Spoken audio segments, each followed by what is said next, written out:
Bahkan hari Muro Raya, Ba'utiro Raya dan Leuro Tashrik, puasa. Kenapa diharamkan? Ini banyak di kalangan para masyarakat mengatakan bahwa hukum haramnya karena kita tidak menjamukan orang.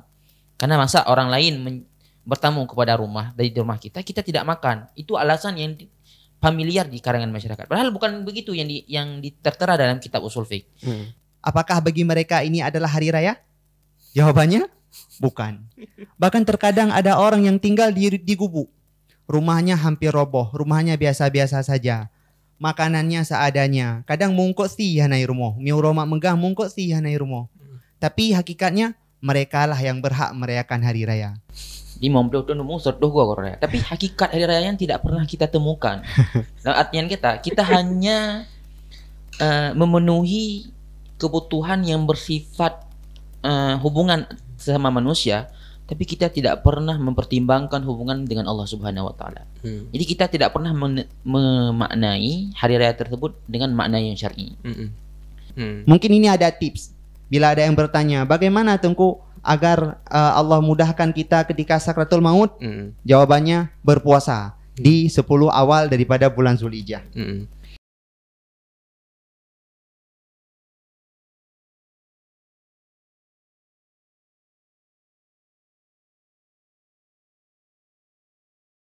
Ya, baik. Apa kabarnya Tungku, sehat Tungku? Alhamdulillah sehat. Ya. Oke, juga hadir Tungku Khairul Muammar Abu Bakar. Assalamualaikum Tungku. Waalaikumsalam warahmatullahi wabarakatuh. Ya, baik. Kalau Tungku Muammar, apa kabarnya, sehat ya? Alhamdulillah sehat. Alhamdulillah ya. Bagaimana perjalanan tadi dari Mudi ke studio radio Dara? Alhamdulillah lancar Tungku. Oke, baik ya. Berarti Ku Misbar sudah berapa kali itu studio radio? Sekitaran 3 lah. 3 kali ya? Tungku Muammar? Kali ini yang ketiga. Yang ketiga ya. Oke, luar biasa ya. Baik, saudaraku di mana saja berada, juga kami informasikan hari ini sudah 2 Zulhijjah ya. Dan kita membedah tema hari ini yaitu membedah nilai-nilai spiritual di bulan Zulhijjah. Kemarin juga ada beberapa poin yang telah kita bahas dalam program talk show sebelumnya. Cuman kita hari ini lebih kepada 10 awal ya, 10 awal dari bulan Zulhijjah itu sendiri. Kan kalau orang yang sedang berhaji ini sedang melakukan ibadah ya. Oke, baik. Dan ini hari kedua Zulhijjah. Mungkin ini 2 hari sudah lewat untuk kita yang di kampung ya, Tunggu ya. Oke, kira-kira Tunggu ini mengenai 10 awal Zulhijjah. Apa saja yang harus kita lakukan? Kan kalau istilahnya setidaknya walaupun tidak seimbang ada yang kita lakukan ibadah untuk bolehlah kita katakan bersaing dengan orang yang melakukan ibadah haji. Ya, silakan Tunggu. Untuk pelaksanaan di 10 awal ini apa saja yang dilakukan? Ya, baik. Kita berbicara tentang masalah Zulhijjah, maka kita berbicara tentang sebuah pengorbanan, berbicara tentang sebuah kemuliaan yang tiada taranya. Kenapa? Karena dalam bulan Zulhijjah ini terdapat beberapa peristiwa yang sangat mengagumkan dan beberapa syariat yang memang didominankan untuk dilakukan dalam bulan tersebut. Maka pantas ada sebuah perkataan Arab bahwa syarful ismi bi syarfil musamma. Mulianya sebuah nama itu disebabkan mulianya keberadaan sesuatu yang ada di dalamnya. Kenapa mulianya sebuah bulan? Karena ada beberapa syariat ataupun peristiwa yang berada dalam bulan tersebut, maka karena itulah kemuliaan bulan diagungkan ketimbang daripada bulan-bulan yang lain. Itu yang pertama. Kemudian ada beberapa syariat ataupun ada beberapa anjuran yang kita lakukan sebab dari pertama Zulhijjah hingga 10 Zulhijjah. Kenapa dibatasi hingga 10?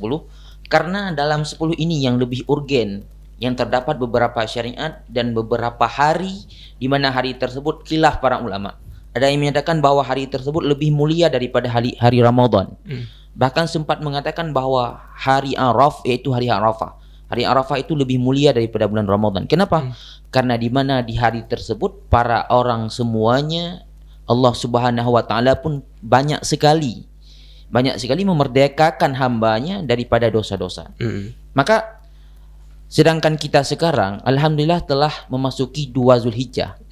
Maka telah 2 hari kita lewati Zulhijjah, apakah dalam keadaan beribadat ataupun enggak ada, itu terserah kepada kita. Maka ini ada beberapa hari lagi, yaitu 8 hari lagi, maka jangan sempat kita tinggalkan. Karena dalam kaidah fikih, ma la yadruku kulluh la yutraku ba'du. Sesuatu yang tidak kita gapai secara universal, secara keseluruhan, maka jangan kita tinggalkan sebahagiannya. Maka salah satu daripada anjuran yang dianjurkan dalam 10 hari Zulhijjah adalah yang pertama adalah berpuasa. Kita dianjurkan untuk berpuasa yang niatnya kita berpuasa untuk memuliakan bulan Zulhijjah, untuk mendekatkan diri kepada Allah. Itu yang pertama. Kemudian meminta ampun kepada Allah. Kenapa? Karena di bulan Zulhijjah ini merupakan salah satu daripada bulan haram. Bulan haram adalah sebuah bulan yang diagung-agungkan dalam Al-Quran. Kenapa? Karena terdapat beberapa keistimewaan yang berada dalam bulan tersebut. Maka kita dianjurkan kepada umat Nabi dan selaku hamba Allah untuk meminta ampun. Selain daripada kita meminta ampun, juga kita menghindari daripada maksiat-maksiat. Karena begini tunggu. Bila Allah Subhanahu wa taala telah mengistimewakan sebuah bulan dengan beberapa syariat, dengan beberapa anjuran, maka itu berarti juga saat seseorang mengerjakan dosa dalam bulan tersebut, dosanya dilipat gandakan. Maka saya kutip dalam sebuah perkataan Ibnu Hambali dalam kitab Lataiful Mu'arif, itu ada dijelaskan ihzirul ma'asi. Hindari olehmu dalam bulan Zulhijjah itu untuk berbuat kemaksiatan. Fa innaha tahrumul maghfirah bi mawasimir rahmah. Kenapa? Kenapa Allah Taala Ibnu Rajab Al-Hambali menyuruh kepada kepada para hamba untuk menghindari maksiat? Karena orang-orang yang mengerjakan maksiat dalam bulan haram, dalam bulan yang penuh rahmat Allah Subhanahu wa taala, tahrumul maghfirah. Maka Allah Subhanahu wa taala enggan untuk mengampuni orang tersebut. Maka di segi satu sisi Allah Taala menganjurkan, mengistimewakan sebuah hari, sebuah bulan, maka di sisi yang lain, di saat kita menolak, enggan untuk menuruti perintah tersebut, maka gandaan maksiat ataupun gandaan dosa akan berlipat juga. Maka yang pertama adalah puasa, yang kedua adalah meminta ampun kepada Allah sebanyak-banyaknya, kemudian yang ketiga adalah hindari maksiat. Kemudian dilanjuti dengan berbaik sesama manusia. Berbaik sesama manusia lah artian kata kita ada hubungan dalam dunia ini. Ada hubungan yang bersifat vertikal antara kita dengan Allah, yaitu hablum minallah. Ada hubungan sama manusia, yaitu hablum minan nas. Maka kita harus menjaga hubungan ini, meminta maaf kepada sama manusia dan juga meminta maaf kepada Allah. Mungkin itu poin pokok yang harus dikerjakan dalam 10 Zulhijjah. Iya, baik ya. Berarti seperti yang Tunggu saya sampaikan tadi, kalau di bulan Dzulhijjah atau dalam istilah bulan haram ya Tunggu ya. Ya itu kan amalan juga amalan kebaikan maksudnya ya, dilipat gandakan. Juga ada potensinya berarti dalam melaksanakan kejahatan ataupun maksiat itu juga dilipat gandakan. Berarti dua-duanya dilipat gandakan. Apa beda dengan bulan yang lain? Bulan yang lain selain bulan-bulan yang diistimewakan, mungkin Allah Ta'ala juga orang yang mengerjakan maksiat juga mendapatkan kemaksiatannya. Tapi levelnya tidak sama seperti level maksiat yang dikerjakan di bulan-bulan yang diistimewakan. Misalnya bulan Ramadan, itu bulan yang sangat istimewa. Di saat kita melakukan maksiat dalam bulan tersebut, Allah Ta'ala juga merasa marah. Kenapa? Karena diperuntukkan bulan-bulan tersebut oleh Allah kepada hambanya. Allah Ta'ala sadar kepada hamba-hamba ini bahwa hamba ini tidak luput daripada dosa. Kita berlumuran daripada dosa. Tujuan Allah memperuntukkan bulan-bulan istimewa agar hambanya meminta ampun kepada Allah terhadap dosa. Maka saat Allah Ta'ala memberi peluang momentum istimewa kepada para hamba, tapi hamba tersebut malah melantarkan keistimewaan tersebut, maka alangkah murkanya Allah kepada hamba tersebut. Maka gara-gara itulah, sebab itulah, faktor itulah Allah Ta'ala melipat gandakan dosa-dosa yang dikerjakan pada hari-hari ataupun bulan yang diistimewakan sebagai balasan agar para hamba mempeka terhadap perintah Allah Subhanahu wa taala. Iya, baik ya.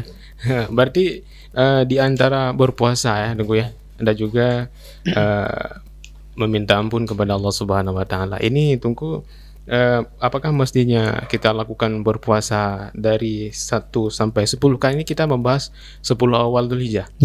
Iya kan? apakah dari hari pertama kita puasa, ini kan surah puasa. Iya. Apakah dari pertama hingga 10 nantinya, dan ini 2 hari sudah lewat kita. Ini perencanaan untuk hari berikutnya ini bagaimana tuh? Ya, baik Tengku. Terima kasih. Jadi berbicara masalah puasa di dalam bulan Zulhijjah. Berpuasa di dalam bulan Zulhijjah adalah salah satu amalan yang sangat dianjurkan. Bahkan saya pernah membaca satu kisah di dalam kitab Duratun Nasihin. Pernah pada suatu hari Sufyan As-Tsauri mengelilingi kuburan-kuburan orang muslimin di negeri Basrah di saat sebagian daripada malam Zulhijjah. Tiba-tiba beliau melihat satu kuburan yang bercahaya yang luar biasa. Maka membuat beliau bertanya-tanya, kenapa di antara sekian banyaknya kuburan orang-orang muslimin ada satu kuburan yang bercahaya. Maka tiba-tiba ada suara, fasautun alin yaqulu, ada suara yang bersuara di udara, yang entah siapa yang mengatakan suara tersebut. Bunyi suara itu adalah, ya Sufyan, alaika bisiyami ishri dzulhijjah yu'talaka nuru misli hadha. Wahai Sufyan, berpuasalah kamu di 10 hari daripada bulan Zulhijjah, maka engkau akan mendapatkan cahaya bagaikan yang diperoleh oleh orang yang berada di dalam kubur ini. Kemudian berbicara masalah puasa, ini bukan 10 hari kita puasa, karena hari ke-10 daripada bulan Zulhijjah itu haram berpuasa. Hari nahar, hari raya nahar, hukum berpuasa haram. Sama dengan kita berpuasa dari 1 Zulhijjah sampai dengan 9 Zulhijjah. 9, ya. Di antara 9 ini, yang sangat dianjurkan untuk berpuasa adalah di saat hari Tarwiyah ke-8 daripada bulan Zulhijjah dan hari Arafah ke-9 daripada bulan Zulhijjah. Di antara ke-9 ini, ke-8 Zulhijjah dan ke-9 Zulhijjah itu sangat dianjurkan untuk berpuasa. Kemudian tadi kita mengatakan di hari ke-10 itu merupakan haram berpuasa. Bahkan para ulama mengatakan bukan hanya haram, tapi bila kita berpuasa, puasa kita tidak sah. Jadi bila kita berpuasa pada hari raya, puasa kita tidak sah dan hukumnya haram, kita mendapatkan dosa. Kan aneh nengku. Kok masa kita lakukan ibadah tetapi kita mendapatkan dosa daripada Allah? Ini konsepnya ini begini. Jadi dalam ibadah kita kepada Allah ada istilah dalam usul fikih, tahsin dan takbih. Menganggap sebuah perbuatan itu baik dan menganggap sebuah perbuatan itu buruk, tolak ukurnya adalah syariat. Ini mungkin nanti ada yang bertanya-tanya, kok Tengku kita berpuasa di hari Lebaran kita mendapatkan dosa? Dosa, bahkan dosa haram. Ini kan agaknya aneh. Masa kita lakukan ibadah berpuasa kepada Allah tapi bukan pahala yang diberikan, tapi ganjaran dosa yang diberikan oleh Allah. Padahal puasa itu baik. Padahal puasa itu baik. Misalkan orang yang berhaid, mereka melakukan puasa adapun sholat, mereka mendapatkan dosa, tidak mendapatkan pahala. Karena alasan yang kita sampaikan, yang disampaikan oleh para ulama, konsep tahsin dan takbih, menganggap sebuah perbuatan itu baik dan buruk bukan tolak ukurnya akal, tapi tolak ukurnya adalah syariat. Artian, kalau syariat memerintahkan berarti itu baik. Kalau syariat melarangkan maka itu buruk. Iya, baik ya. Berarti kalau puasanya 2 hari, hari ke-8 dan hari ke-9 ya. Yang sangat dianjurkan hari ke-8 dan ke-9. Dan dari 1 Zulhijjah juga dianjurkan untuk memperbanyak berpuasa. Berarti 9 hari jumlah 9 semuanya. 9 hari ya. Oke, baik ya. Mungkin Tengku ini kembali kepada 10 awal ya, atau 9 ya. Ini mungkin hari pertama ada istilah-istilah mungkin hari yang luar biasa di dalam bulan Dzulhijjah ini bagaimana? Baik Tengku.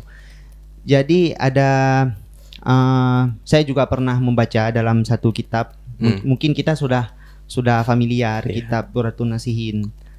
Banyak hadis-hadis yang disampaikan di dalam kitab itu yang bermasalah, kritikan para ulama. Jadi di sana setiap 1 sampai 10 Zulhijjah ada peristiwa-peristiwa yang teristimewa, yang luar biasa. Sehingga orang yang berpuasa pada setiap hari daripada 10 Zulhijjah akan mendapatkan ganjaran pahala yang sangat luar biasa. Misalkan diceritakan yang pertama adalah pada hari 1 Zulhijjah Allah Ta'ala mengampuni dosa Nabi Adam. Itu peristiwa yang terjadi.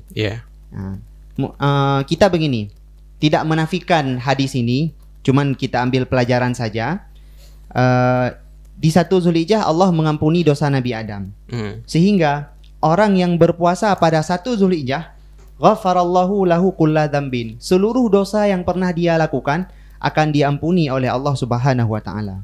Mungkin nanti bisa kita diskusikan Tengku masalah hadis maudhu. Hadis maudhu. Kemudian yang kedua, di hari yang kedua bulan Zulhijjah, Allah mengistijabah doa Nabi Yunus. Allah mengeluarkan Nabi Yunus daripada perut ikan paus. Jadi kejadian Allah Ta'ala menyelamatkan Nabi Yunus di dalam perut ikan paus terjadi pada hari yang kedua, adapun hari ini, karena ini 2 Zulhijjah. Maka disampaikan dalam hadis tersebut, orang yang berpuasa pada 2 Zulhijjah, kamang kana abadallah sanatan lam ya'sillaha fi ibadatihi tarfata ainin. Bagaikan orang yang melakukan ibadah kepada Allah Ta'ala setahun penuh dan tidak melakukan maksiat sama sekali. Orang yang berpuasa pada hari yang kedua.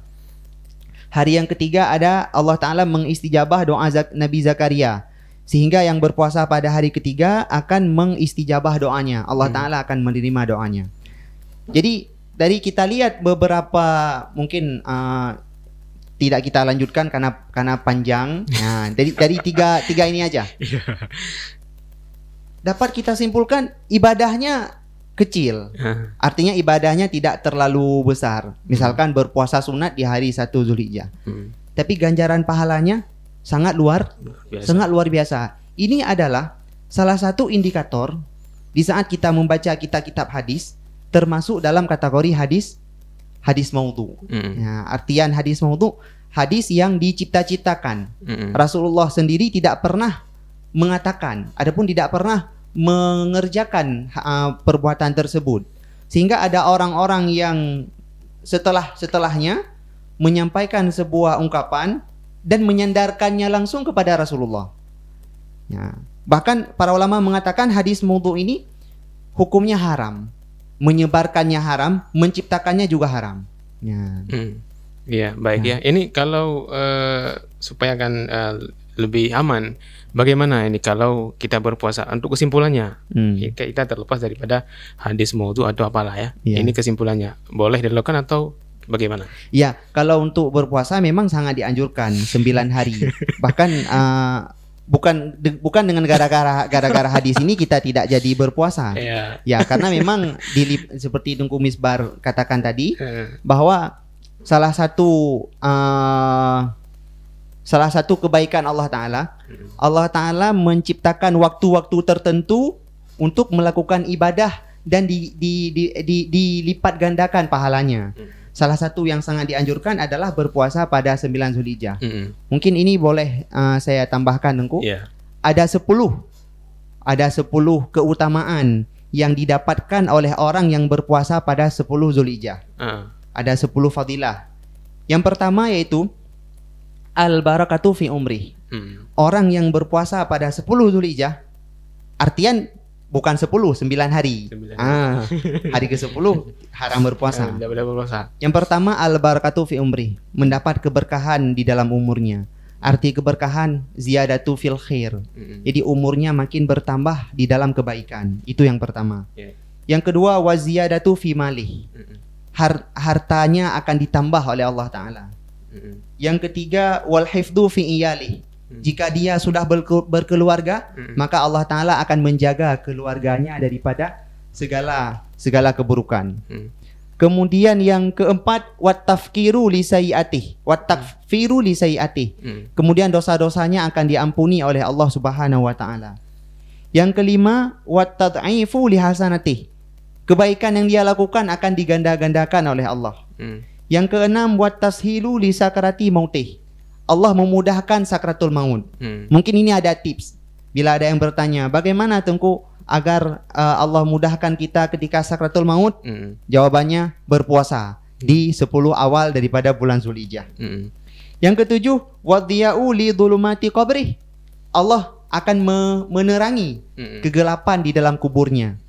Artinya bila ada yang bertanya, gimana cara Tengku berterang dalam kubur? Jawabannya adalah berpuasa di awal bulan Zulhijjah. Yang ke-8, wattaskilu limizani. Timbangan amal besok di hari kiamat akan Allah beratkan dengan sebab adanya ganjaran pahala berpuasa di 10 awal bulan Zulhijjah. Yang ke-9, wan najatu min darakatih. Akan mendapat keselamatan, kesuksesan besok di hari akhirat. Dan yang terakhir, wasu'udu ala darajati. Allah akan meninggikan derajatnya. Ini mungkin yang bisa kita pegang. Hikmah-hikmah, keutamaan-keutamaan yang diperoleh oleh orang yang mau melakukan berpuasa di 10 awal bulan Zulhijjah. Ya, baik ya, saudaraku di mana saja berada, kita kembali kepada Tengku Misbar. Ya, baik Tengku Misbar, ini kan kalau sebelum kita mendengarkan talk show hari ini ya, artinya 10 awal Zulhijjah itu kan hari biasa-biasa yang kita lalui. Iya kan? Kadang-kadang adalah sesekali kita berpuasa, puasa tarawih atau puasa Arafah ya. Dan juga langsung memasuki dalam Idul Adha. Ya, kemarin, dan ini setelah kita mendengarkan ini kan juga sudah berbeda pemahaman kita. Berarti ada yang istimewa ya. Dan kalau dalam puasa Ramadan itu kan sudah ada persiapannya di dalam bulan Ramadan sehingga menyambut hari raya. Ya kan, ini juga kembali kepada hari raya Idul Adha atau di 10 awal Dzulhijjah. Ini kenapa sehingga kita kadang-kadang lalai dan bermalas-malasan dalam melakukan ibadah di 10 awal Dzulhijjah? Baik, Tengku. Perlu kita perhatikan sesuatu yang sebuah hadis Nabi yang menjadi ancaman berat bagi orang-orang yang lalai. Itu min alamatin i'radillahi ta'ala syaqluhu bima la yani. Ada sebuah hadis Nabi, seseorang yang mengerjakan sesuatu yang tidak penting, tidak ada penting dalam syarak, maka itu merupakan sebuah tanda, sebuah indikasi bahwa Allah Ta'ala telah mengabaikan orang tersebut. Jadi i'radullah, ini seseorang yang memang telah dianjurkan untuk beribadat namun dia terlantarkan ibadat tersebut, itu tandanya bahwa orang tersebut bisa jadi orang yang telah diabaikan oleh Allah. Maka kita yang tidak mengerjakan ibadat, maka kita harus sadar introspeksi diri. Lebih di bulan-bulan istimewa ini. Kalau memang kita tidak mempergunakan bulan ini untuk momentum beribadah kepada Allah, meminta ampun, lalu bulan yang mana lagi yang diberikan oleh Allah kepada kita? Karena kita status para hamba ini adalah, kalau kita artikan dengan hubungan secara manusia, itu adalah hamba wajib menuruti keinginan Sayyid. Nama aja hamba. Kalau memang kita begitu juga, kalau hubungan vertikal dengan Allah, kita merupakan seseorang hamba, Allah seseorang Sayyid, maka wajib kepada si hamba untuk menuruti segala keinginan Sayyid, segala perintah. Maka kenapa kita malas? Coba introspeksi diri, berapa maksiat yang telah kita kerjakan di bulan-bulan yang lain? Kalau memang maksiat tersebut Allah Ta'ala mengabaikan kita, berarti kita tergolong dalam orang-orang yang diabaikan oleh Allah. Maka dari kesadaran itu, dari kesadaran dan kepekaan kita terhadap anjuran Allah, mungkin dari itu kita bisa menggerakkan hati kita untuk mengerjakan ibadat-ibadat di dalam bulan tersebut. Begitu. Iya, baik ya saudaraku di mana saya berada, kita kembali kepada tema yaitu membedah nilai-nilai spiritual bulan Dzulhijjah dan juga hari raya Idul Adha. Baik saudaraku, itulah salah satu persiapan untuk kita dalam melaksanakan ibadah, apalagi ini bulan yang dilipat gandakan pahala ya Tengku ya, di dalam bulan Dzulhijjah. Dan insya Allah setelah lagi juga kita akan membahas apa sih persiapan kita untuk pelaksanaan Idul Adha ya. Baik saudaraku, di mana saya berada, kami akan kembali setelah selingan berikut ini. Acara ini turut disponsori oleh Rangkang Blang Coffee, Jalan Banda Aceh Medan, Gampung Blangme Barat, Kecamatan Jinim, Kabupaten Birun. Toko ZF Bangunan, Jalan Medan Banda Aceh, di samping Masjid Kecamatan Panrah, Kabupaten Birun. Dan turut disponsori oleh Toko Mekar Indah, Jalan Birun Dakengon, Kilometer 1, nomor 7 dan 8, Komes, Birun. Obat herbal BHSA membantu atasi diabetes, kanker, kolesterol tinggi, mata rabun, jantung, darah tinggi, dan lain-lain. Tersedia di apotik kawasan Pedada, Plimbang, Jenib, Samalanga, Ulegle, dan juga tersedia di Radio Yadara. Tukang perhiasan cincin Permata Jaya, sebelah barat Terminal Jinib, Jalan Pelajar nomor 3, Kedai Jinib, Kabupaten Birun. Dan turut disponsori oleh Toko Emas Itali, jual beli perhiasan emas dan menerima tindik telinga, Jalan Banda Aceh Medan, deretan Bank Aceh, Kecamatan Jinib, Kabupaten Birun.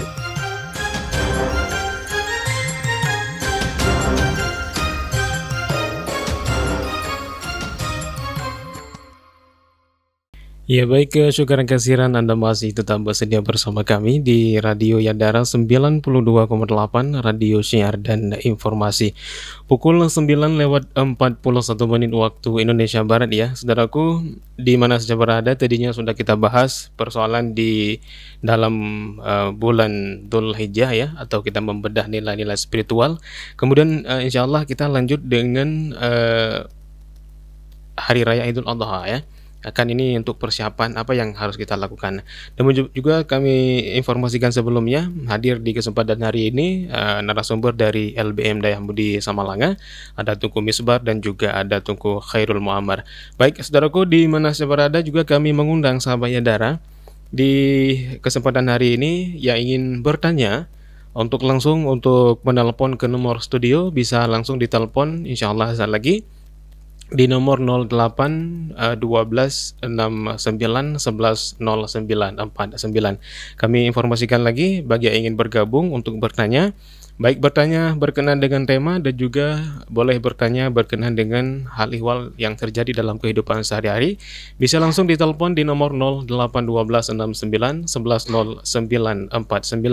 Acara kita juga disponsori oleh BHSA, Tukang Cincin Permata Jaya, Toko ZF Bangunan, dan juga disponsori oleh Toko Mas Itali dan juga Mekar Indah Birun.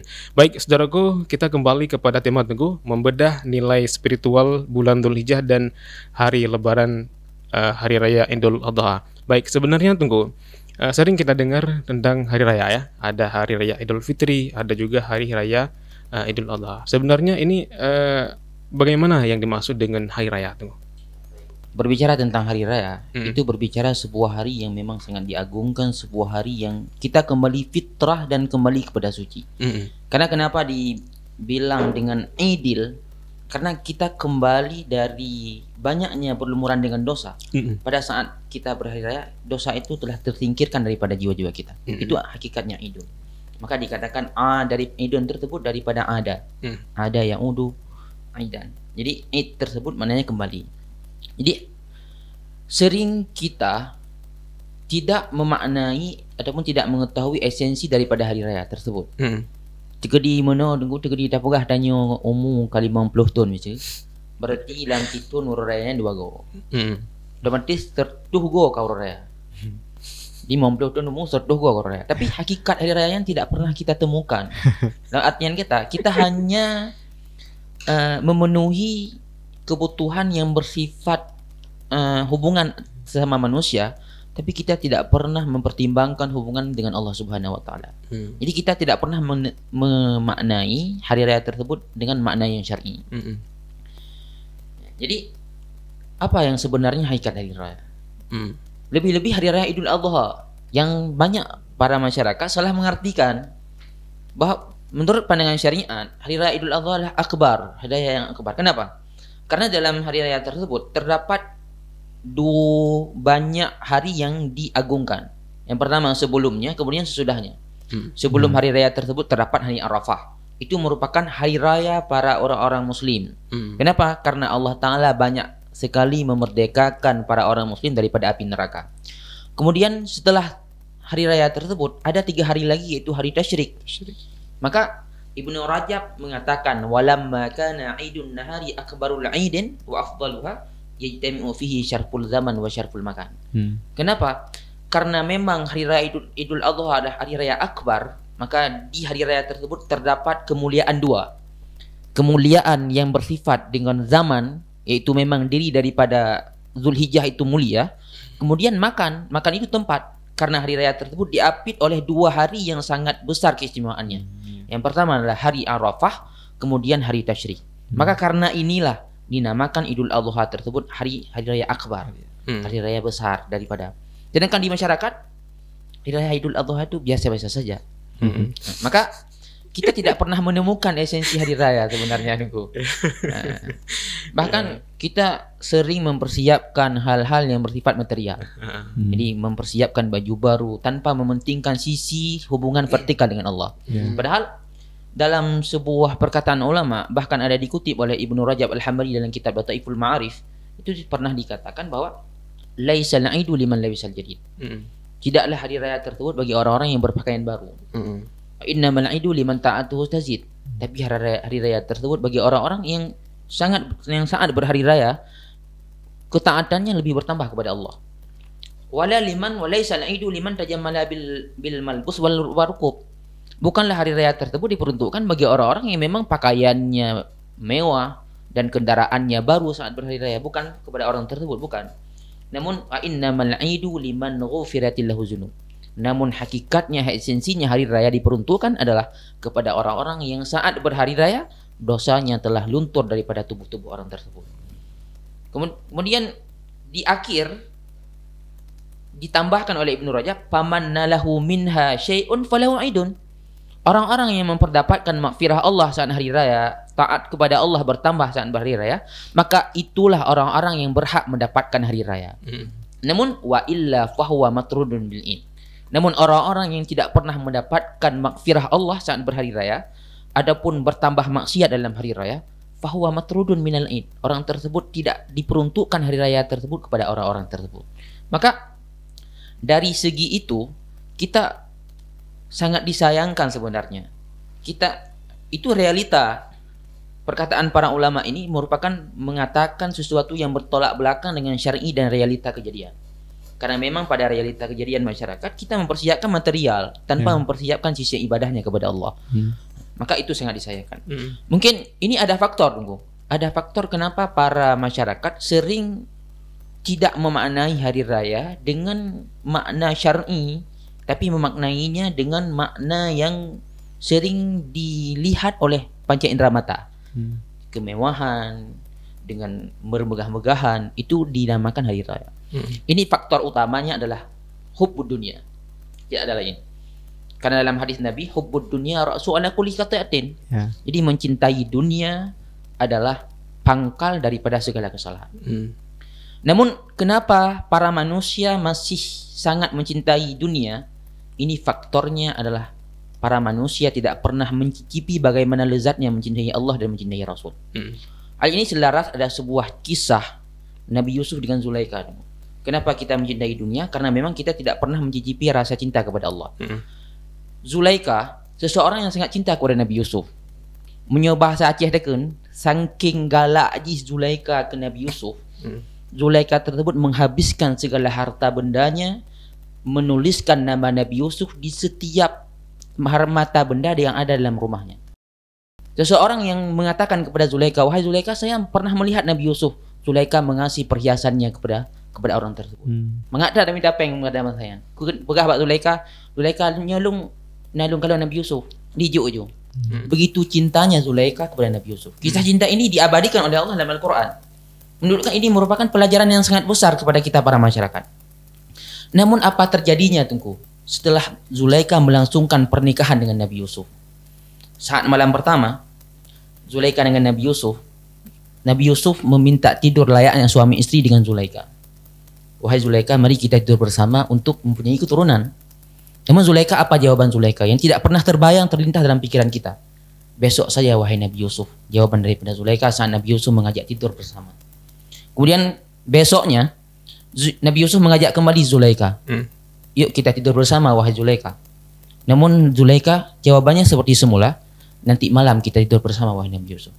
Di saat malamnya Nabi Yusuf juga tidak pernah berhenti untuk mengajak untuk mendapatkan keturunan. Namun apa jawaban Zulaikha juga sama. Saking tidak mau menjawab lagi, sudah capek Zulaikha atas jawaban dan permintaan Nabi Yusuf, Zulaikha menjawab, Inni uhibbuka qabla an a'rifuhu. Wahai Nabi Yusuf, aku mencintaimu sebelum aku mengenal Tuhanku. Wa iza araftahu fama abqat mahabbatuhu mahabbatan liswa. Namun wahai Nabi Yusuf, saat aku telah mengenal Tuhanku, maka tidak sedikit pun, tidak secuil pun rasa cintaku tertinggal kepadamu. Fama uridu bihi badalan. Namun aku tidak sanggup, tidak pernah berencana untuk menggantikan rasa cinta tersebut dengan cinta Allah. Maka orang yang gila cinta kepada Nabi, kecintaannya sangat gila kepada Nabi Yusuf. Namun saat telah halal, saat telah mendapatkan sosok Nabi Yusuf, maka masa kejadiannya bertolak belakang dengan sesuatu kejadian sebelumnya. Kan analogis secara realita. Tapi kejadian itu memang sudah diabadikan dalam kitab Mukasyafatul Qulub oleh Imam Al-Ghazali. Maka itu pelajaran yang sangat penting, bahwa kenapa kita masih mencintai dunia? Karena kita tidak pernah merasakan lezatnya cinta kepada Allah dan lezatnya cinta kepada Rasulullah. Maka salah satu faktor utamanya itu, kenapa kita tidak pernah menemukan esensi hari raya? Karena kita masih memandang dunia ini merupakan dunia yang serba dengan kelengkapan. Maka kekhawatiran Rasulullah saat meninggalkan umat itu adalah bukan khawatir terhadap umat di akhir zaman akan menduakan Allah, tidak. Namun saat haji wada, khutbah terakhir Rasulullah kepada para sahabat, Rasulullah mengatakan, wahai para sahabat-sahabatku, aku tidak takut kalian di akhir zaman nanti kalian mendustakan dan menduakan Allah. Tapi yang aku takuti, wahai sahabatku, umat-umatku di akhir zaman menjadikan dunia ini seolah-olah ia hidup selama-lamanya. Maka mungkin faktor utamanya itu. Maka kita harus berbenah diri. Berbenah diri, jangan pernah menjadi tolak ukur dan barometer syar'i tersebut dengan realita yang dikerjakan oleh masyarakat. Jangan pernah menganggap dan mengklaim itu sebuah kebenaran hanya karena kita sering melihat perbuatan tersebut dikerjakan oleh mayoritas pada masyarakat. Karena ada sebuah perkataan ulama, i'rifil la ta'rifil haq birrijal, i'rifil haq ta'rifil ahla. Jangan pernah kalian mengenal sebuah kebenaran tersebut dari seseorang, tapi kenali dulu kebenaran, maka kalian akan mengetahui siapa yang benar. Maka kita konsep itu sudah salah.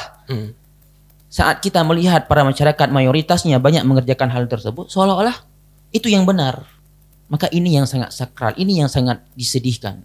Maka mari kita mengukuri dan mengklaim sesuatu yang bersifat syariat, ya barometernya dari sisi syariat, bukan dari sisi yang banyak orang yang mengerjakan. Iya, begitu. Baik ya. Berarti salah satu tombak utama syariat. Oke, baik, kita kembali kepada Tunku Muammar. Baik Tunku, tadinya juga Tunku Misbar menggambarkan sisi di saat seseorang sudah mendapatkan cinta Allah, ya kan? Dan ini kita langkah-langkah untuk mendapatkan cinta Allah dan juga untuk membentuk persiapan-persiapan kita di hari Lebaran, ya kan, supaya kan nantinya dapat seperti Zulaikha dengan Nabi Yusuf. Oke, langsung dulu persiapan yang kita lakukan supaya kan dapat cinta Allah seperti yang Tunku Misbar gambarkan tadinya. Ya baik Tunku. Mungkin sebelumnya saya juga ingin menambahkan sedikit, karena ini menarik dari materi yang sudah saya pelajari tentang hakikat hari raya tadi. Mungkin masih ada yang kurang menurut saya. Jadi hakikat hari raya, pernah pada suatu hari ada seseorang mengunjungi Sayyidina Ali, Amirul Mukminin Sayyidina Ali. Yang kejadian tersebut terjadi pada hari raya Idul Fitri. Fawajadahu yatanawalu khubzan fihi khashunah. Tiba-tiba di dalam rumah Sayyidina Ali rotinya keras. Roti keras, sudah tidak lezat lagi. Bahasa Aceh, kuih kaki. Tetek masak pada tajak baru mau raya, baru mau urang. Tapi baru mau hana kuih mangat, hana nastar, hana nyo, hana je, kuih biasa menan. Kemudian uragamnya gekeun Mbak Sayyidina Ali.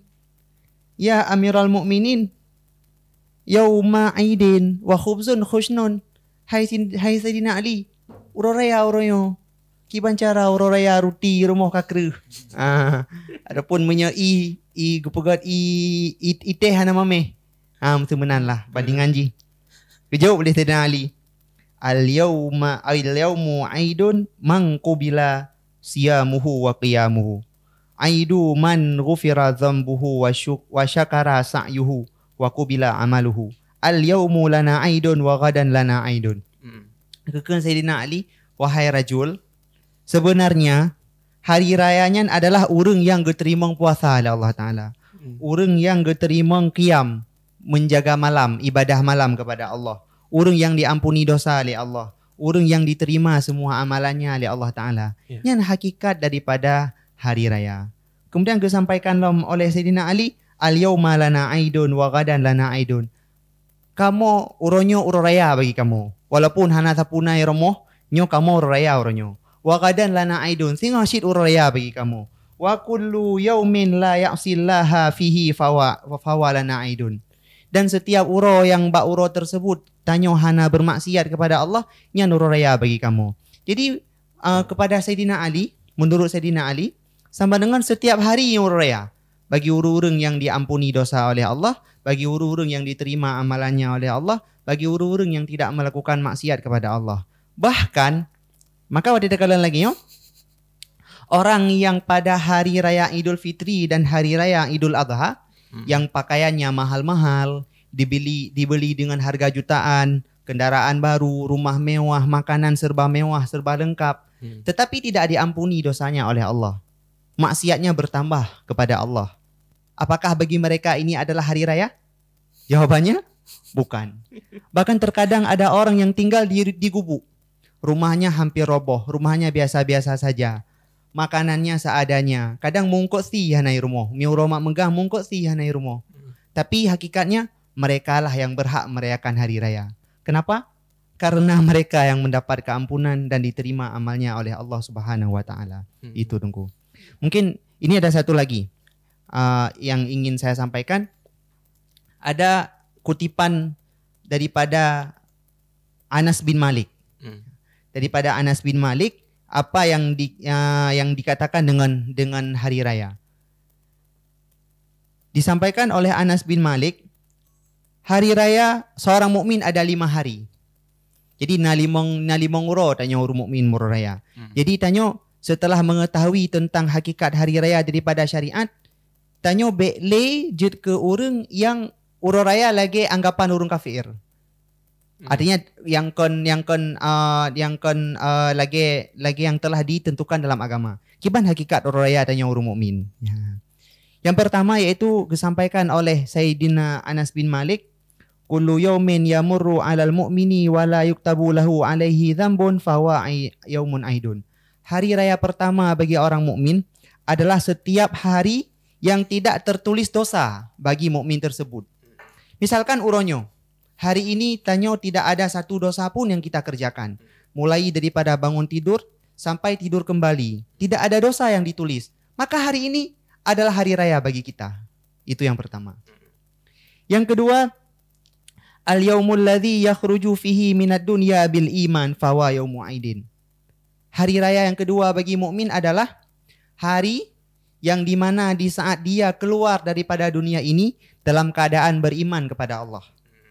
Jadi setiap orang yang wate meninggal yang dalam keadaan beriman kepada Allah, yang uro raya bagi orang tersebut. Itu yang kedua. Yang ketiga, al-yaumul ladzi yujawizu fihi as-sirata wa ya'manu ahwala yaumil qiyamah fa huwa yaumu aidin. Yang ketiga adalah hari yang dimana seseorang sukses dalam melewati jembatan titi siratal mustaqim dan aman daripada haru-hara yang terjadi pada hari kiamat. Orang yang aman sehingga huru kiamat, orang yang selamat ketika melewati titik siratal mustaqim, itulah hari raya bagi orang tersebut. Itu yang ketiga. Yang keempat, wal yaumul ladzi yadkhulu fihil jannata fahuwa yaumu aidin. Hari raya yang keempat bagi kita mukmin adalah hari di mana kita sukses berhasil masuk dalam surganya Allah. Walaupun tagra aki gebuka pintu surga, tatamang dalam surga, hari tersebut adalah hari raya bagi kita. Amin. Ya, yang kelima, amin. Yang kelima adalah wal yaumul ladzi yanzuru fihi ila rabbih fahuwa yaumu aidin. Mungkin di antara 5 hari raya bagi mukmin, yang paling besar, hari raya yang paling besar adalah hari di mana kita diberikan kesempatan oleh Allah untuk melihat Tuhan kita, yaitu untuk melihat Allah Subhanahu wa taala. Mungkin itu hari raya yang paling besar kita alami. Mungkin dari pertanyaan Tengku tadi, apa saja persiapan yang harus kita lakukan di hari raya agar kita mendapat cintanya Allah? Ini ada beberapa, mungkin bisa kita lanjutkan nanti. Memaafkan, berbakti kepada orang tua, kemudian menyantuni anak yatim, saling maaf-maafan. Ini akan kita lanjutkan. Iya, baik, ini Tengku sebelum kita kembali kepada Tengku Misbar ya. Tadinya menarik seperti kisah dari Amirul Mukminin, Sayyidina Ali ya, yaitu tentang rotinya sudah keras dalam bulan Dzulhijjah ataupun di hari Lebaran ya. Dan ini kan kalau di adat ya entah apa ya, adat ya ataupun kebiasaan yang dilakukan yang sudah masyhur di kalangan masyarakat, setiap hari raya itu ada persiapan membuat kue. Ini bagaimana tentang pelaksanaan ini? Kan seperti yang tadinya hari raya adalah orang yang sedang berhasil melaksanakan qiyamul lail ya. Dan ini orang yang melaksanakan membuat kue, persiapan jihoro memegang atau sebelum hari raya ini bagaimana? Kalau memang salah, kita perbaiki niatnya di mana? Jadi masalah membuat persiapan dalam bentuk material sebelum datangnya hari Lebaran. Ini tidak salah. Kita menyiapkan baju baru, kita membelikan baju baru kepada anak-anak kita, kita membeli kendaraan baru, kita memperbagus rumah kita, kita menyiapkan kuih-kuih yang lezat untuk tamu-tamu yang datang ke rumah kita. Ini bagian daripada amalan yang mendapatkan pahala. Ini amal kebaikan. Tablo baje kan, tapi senang hati anu. Tapi senang hati perumoh. Wate truk jame bak remoh getanyo senang, bahagia, gekalan indah. Ya, tapi senang hati tamu. Ini bagian daripada yang dianjurkan. Tapi yang salah adalah ketika kita mengingat bahwa inilah hakikat mempersiapkan datangnya hari raya. Sehingga lupa kita bahwa hakikat hari raya kan lagi yo. Karena kalau masalah membeli baju baru hanya mesti raya. Mesti untuk menyenangkan hati anak, menyenangkan hati istri, memperindah rumah, memuliakan tamu, hanya mesti hari raya. Ada uro-uro lagi yang pijit. Ya, jadi tidak salah. Tak pegak kuih ke dalam truk raya, niat yang baik agar tamu-tamu yang datang ke rumah kita senang. Tak pemulia jami, bahkan pemulia jami yang luar biasa pahala yang Allah berikan. Datang rahmat ke rumah kita di saat datang tamu. Tapi kannya hakikat hari raya. Jadi kan salah perbuatannya. Yang salah adalah kita mengartikan apa itu hari raya yang sebenarnya. Itu baik salah sih, baik itu kahana aja deh buka kue. Kahana buat kue, kahana belau aja baru kan mit. Kemudian sih itu Raji. Baik ya. Ini Tengku di antara persiapan yang kita lakukan tadinya, salah satunya yaitu juga termasuk dalam menyiapkan menu hidangan atau cemilan terhadap tamu ya. Tamu-tamu. Baik, di dalam bulan Dzulhijjah atau dalam hari raya Idul Adha kan mungkin ada sebagian yang sedang mempersiapkan, sedang dalam persiapan itu kurban, itu sudah ada persiapan. Ada juga orang yang membuat kue juga itu sebuah persiapan. Dan juga kalau secara umum kita sebutkan kalau Lebaran itu berarti ada sholatnya, ada diarahnya. Ya, ini juga persiapan. Mungkin adakah persiapan lain yang kita persiapkan untuk Lebaran? Jadi momentum Lebaran sebenarnya seperti yang dibahas tadi bahwa itu mendekatkan diri kepada Allah. Selain daripada rutinitas yang sering dikerjakan oleh para masyarakat, menziarahi, meminta maaf sesama manusia, yang pokok lagi adalah menjalin silaturahmi sesama manusia. Itu persiapan yang paling utama, menjalin silaturahmi. Kenapa silaturahmi tersebut sesuatu yang dianjurkan dalam agama? Karena Nabi Shallallahu Alaihi Wasallam pernah bersabda, la yadkhulul jannah qati'un. Tidak masuk surga orang-orang yang qati'. Mana qati' itu adalah qati'ur rahim, orang-orang yang memutuskan tali silaturahmi. Kemudian dalam hadis yang lain Nabi pernah bersabda, man ahabba ayyabsuta lahu fi rizqi wa yunsa'alahu fi asari falyasir rahimah. Orang-orang yang mau dilapangkan rezekinya dan dipanjangkan umurnya, maka hendak bersilaturahmi. Nah, ini ada sebuah kemuskilan ini dalam silaturahmi. Ada sebuah hal yang muskil.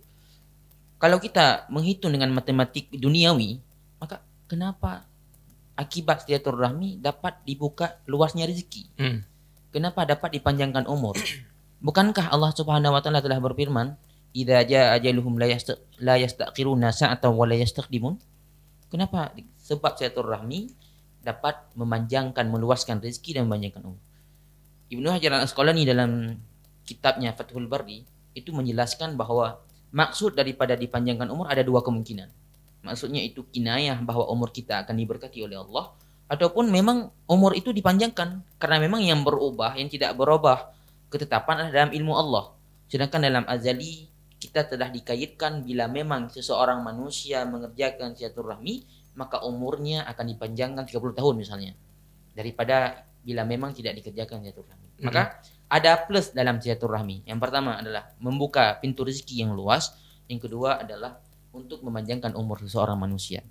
Itu yang kedua adalah meminta maaf sesama manusia. Yang pertama adalah kepada orang tua. Kepada orang tua. Karena kita tidak luput daripada kesalahan kepada orang tua. Kadang ada kesalahan yang disengaja, ada kesalahan yang tidak disengaja.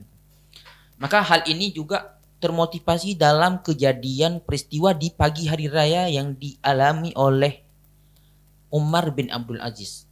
Umar bin Abdul Aziz merupakan seseorang sosok pimpinan gubernur pada masa tersebut yang sangat istimewa, yang sangat bijak terhadap rakyatnya. Pada pagi hari raya setelah menunaikan sholat hari raya, Umar bin Abdul Aziz berjalan di pinggir jalan menemukan seseorang anak kecil yang sedang menangis. Dengan pakaian yang robek, dengan compang-camping, berduduk di samping jalan dalam keadaan menangis. Sedangkan di samping anak tersebut banyak anak-anak kecil yang berhari raya dengan pakaian yang bagus. Sedangkan anak tersebut menangis dengan pakaian yang robek-robek. Maka dihampiri oleh Abdul Aziz. Kemudian ditanyakan, wahai anak, jangan engkau duduk di sini. Nanti tambah patah hatimu karena melihat anak-anak kecil yang berpakaian dengan pakaian baru dan kamu akan dihinakan oleh anak-anak kecil. Lalu apa respon daripada anak kecil tersebut? Innama yankasirul qalbi fi yaumil id man aqqahu walidahu wa ummah wa adamu ridahu.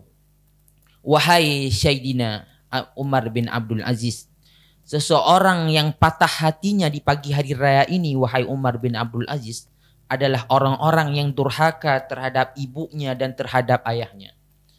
Dan orang-orang yang tidak pernah mendapatkan ridha kepada Allah karena saat hari raya orang tersebut tidak pernah mendapatkan keampunan Allah. Maka itu dua hal yang perlu dicapai dari hari raya. Yang pertama, kita harus meminta maaf kepada kedua orang tua karena itu yang sangat urgen, karena itu hal yang paling diperintahkan oleh Allah, bahkan disandingkan oleh Allah dalam ayat Al-Quran. Wa qadha rabbuka alla ta'budu illa iyyaha wa bil walidaini ihsana. Allah Ta'ala memerintahkan beribadat menyembah Allah, kemudian disandingkan dengan berbakti kepada orang tua. Ini hal yang sangat spesifik, yang sangat dianjurkan berarti. Disandingkan dengan anjuran ibadat, menyembah Allah dan berbakti. Maka karena itulah kita dianjurkan sangat sebelum kita meminta maaf kepada sesama manusia, minta maaf dulu kepada ibu dan kepada ayah. Nah, ini menjadi sebuah pertanyaan. Bagaimana kalau kami yang kedua orang tua yang lebih dulu meninggalkan dunia? Nah, artian kita lebih dulu meninggal ketimbang anak tersebut. Sedangkan si anak masih ada dosa yang belum sempat meminta maaf kepada orang tua. Maka Abu Lis As-Samarkandi dalam kitabnya Tanbihul Ghafilin, versi Arabnya, di situ ada sebuah perkataan fakih ulama fikih. Ulama fakih ditanyakan, fa in sa'ala sa'il, jika ada orang yang bertanya, innal walidaini iza mata sakitaini al walad. Bila ada seorang anak yang kedua orang tuanya meninggal, kemudian masih dalam keadaan murka terhadap anak tersebut. Hal yumkinu ayyurdhihima ba'da wafatihima? Apakah mungkin anak tersebut meminta maaf kepada kedua orang tua yang telah meninggal tersebut? Dijawab oleh ulama tersebut, bala yardhihima bisalasatin asya. Ya boleh, masih ada kesempatan anak tersebut meminta maaf kepada orang tua yang telah meninggal, yaitu dengan 3 perkara. Yang pertama adalah ayyakuna walidu shalihan fi nafsih. Jadi cara meminta maaf seseorang anak yang orang tua yang telah meninggal adalah anak tersebut harus mengubah dirinya menjadi orang-orang yang soleh. Artinya kata sebelum meninggal orang tua kadang ada sholat yang ditinggalkan, ada puasa yang bolong-bolong, tapi waktu meninggalnya orang tua anak tersebut harus soleh, menunaikan segala kewajiban dan segala perintah. Kenapa? Disambungkan li'annahu la yakunu syai'un ahabba ilaihi min salaihi. Karena seseorang orang tua tidak ada rasa yang paling senang terhadap anak kecuali bila melihat anak tersebut menjadi anak-anak yang soleh, anak-anak yang berpendidikan di pendidikan agama. Maka itu yang sangat yang disenangkan. Maka salah satu caranya kita sebagai anak harus soleh di saat orang tua telah meninggalkan kita. Ini boleh kita cerita sedikit tentang mungkin ini waktu selang. Oke, lanjut Nku. Kemudian yang kedua, ayyasila qarabataha wa asdiqa. Jadi menyambung tali silaturahmi. Itu kerabat-kerabat orang tua. Orang tua telah meninggal. Maka sebagai anak kita harus menyambung tali silaturahmi kerabat orang tua. Kakak orang tua dan adik orang tua kita, itu kita jalinkan silaturahmi dengan erat. Itulah salah satu yang menyenangkan dan mendapatkan ampunan daripada orang tua kita yang telah meninggal. Yang ketiga, ayyastaghfira lahuma wa yad'u lahuma wa yatasaddaqu alaihima. Yaitu kita mendoakan kepada orang tua, kita meminta ampun kepada orang tua, kita bersedekah kepada orang tua. Kenapa? Hal ini sesuai dalam sebuah kisah dalam kitab Daqaiqul Akbar, kisah Abu Qalabah. Secara singkat saja, pada suatu malam Abu Qalabah bermimpi bahwa orang-orang dalam kubur telah naik di atas kubur telah terbelah dan naik di atas kubur. Di hadapan orang-orang tersebut ada sebuah cahaya yang diisikan dalam tabak. Maka saat Abu Qalabah berjalan di antara orang-orang tersebut, ada dijumpai satu orang pria yang di hadapannya tidak ada cahaya. Heran Abu Qalabah, ditanyakan, "Ma laka la nurun ya rajul?" Kenapa di hadapanmu tidak ada cahaya wahai laki-laki? Dijawab oleh laki-laki tersebut, "Inna haula'i auladun yatasaddaquna li ajlihim wa yahduna ja'lihim." Wahai Abu Qalabah, orang-orang yang engkau lihat ada cahaya di hadapan mereka adalah itu merupakan hadiah dan sedekah dan istighfar daripada anak-anaknya di atas bumi. Wa ana waladun ghairu saleh. Sedangkan aku wahai Abu Qalabah ada seseorang anak yang aku tinggalkan di atas dunia, tapi dia tidak ada soleh. Dia meninggalkan perintah Allah, mengerjakan maksiat. Wa ana qajilun anjiranihi. Saya sangat malu terhadap tetangga-tanggaku wahai Abu Qalabah. Itu menandakan bahwa karena koneksi antara orang yang masih hidup dengan orang yang masih mati itu ada koneksi, lebih koneksi antara anak dan orang tuanya. Mungkin itu 2-3 hal yang perlu diterapkan bagi kita-kita yang memang belum sempat meminta maaf kepada orang tua. Namun orang tua lebih dulu meninggalkan. Namun di sisi yang lain nanti bisa kita bahas bahwa sebelum seseorang orang tua mengklaim bahwa anaknya durhaka, ini perlu kita koreksi dulu. Kenapa anak tersebut durhaka? Jangan kita memandang sebelah mata, tunggu. Kita kerap kita dapatkan di masyarakat saat ada anak yang durhaka, saat ada anak yang jengkel, yang batat kendayo, selalu diponis bahwa anak tersebut dihukumi anak tersebut durhaka dengan tanpa mengintrospeksi diri orang tua. Sudahkah menunaikan hak orang tua terhadap anak? Karena ini ada 2 sudut. Orang tua punya hak kepada anak, anak juga punya hak kepada orang tua. Jangan pernah memandang sebelah mata. Maka mungkin ini akan kita bahas nanti bila memang ada waktu. Oke, baik ya, saudaraku, kita kembali kepada persoalan kita, yaitu persiapan-persiapan yang dilakukan di dalam bulan Dzulhijjah, terutama di dalam hari Lebaran ya. Dan ini juga mungkin kita hari terakhir hari ini ya, untuk membahas dalam program talk show Kantin Jumat. Dan ini juga menjadi batu loncatan untuk persiapan kita di hari Lebaran ya, Tunggu ya. Baik, Tunggu. Tadinya juga sempat Tunggu menyinggung bahwa menjadi anak yang saleh itu salah satu versi menjadi anak yang berbakti kepada orang tua ya. Ya, baik.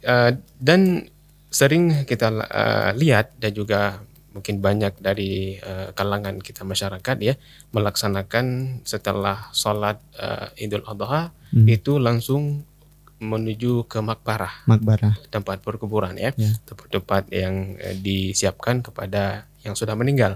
Ini pelaksanaannya kalau dalam 1 tahun itu 2 hari Lebaran. Hari Lebaran. Ya kan, dua kali artinya kan. Apa hanya sebatas 2 kali kita untuk menziarahi mereka, atau bagaimana yang sebenarnya dalam pandangan agama? Ini bagaimana untuk Muhammad? Jadi masalah menziarahi kuburan. Jadi adat yang kita lihat di masyarakat begitu, yaitu setelah selesainya sholat Id, baik Idul Adha ataupun Idul Fitri, dengan segera langsung menziarahi makbarah. Sebenarnya hukum menziarahi makbarah ini sunat setiap hari, bukan hanya hari Lebaran saja. Jadi setiap hari kapan ada waktu, baik apalagi hari Jumat. Apalagi hari Jumat itu sangat dianjurkan untuk menziarahi kubur. Jadi bahkan ada saya baca dari sebuah kitab, ada yang mengatakan hari Lebaran itu jangan berfokus kepada khusus ziarah kubur. Tapi kita harus lebih fokus kepada saling bermaaf-maafan dengan orang yang masih hidup, yang telah kita lakukan kesalahan dengan mereka. Jadi tidak salahnya memang melakukan ziarah kubur di hari Lebaran. Tetapi yang salahnya mengkhususkan ziarah kubur hanya pada 2 hari ini saja. Padahal 1 tahun yang lain kita tidak pernah menziarahi makbarah ibu bapak kita. Tidak pernah menghadiahkan Al-Fatihah, pahala baca Yasin, istighfar dan sebagainya kepada ibu bapak kita yang telah meninggal. Memang ada baiknya, yaitu kita ziarahi mereka, kita bacakan Yasin kepada mereka, mengirim pahala kepada mereka. Yang salah adalah mengkhususkan 2 hari tersebut. Jadi itu 2 go dok. Itu 2 go. Oke, jadilah kalau kita katakan ada yang 1 tahun 2 kali, kan ada juga yang jauh dalam perantauan ya. Ya, baik jauh dalam perantauan, misalkan ada di Malaysia atau di tempat-tempat lain di luar negara ya. Ya ini kan mungkin dalam 1 tahun atau 2 tahun nggak pernah terjadi ziarah kubur karena jauh. Ini solusi yang dilakukan kepada mereka supaya kan selalu dekat dengan orang tuanya walaupun orang tuanya tidak ada lagi atau yang masih ada. Ini bagaimana cara berbakti di hari Lebaran ini? Jadi begini, seperti yang Dungku Misbar katakan tadi, tidak mesti langsung kita menziarahi kubur mereka. Tapi ada 3 tadi. Yang pertama soleh. Kita sebagai anak, kita menjadi orang yang soleh. Itu dapat menyenangkan hati orang tua kita yang telah berada di dalam kubur. Itu yang pertama. Yang kedua, mengunjungi kerabat-kerabat, ya, menyambung silaturahmi dengan saudara-saudara dari orang tua kita.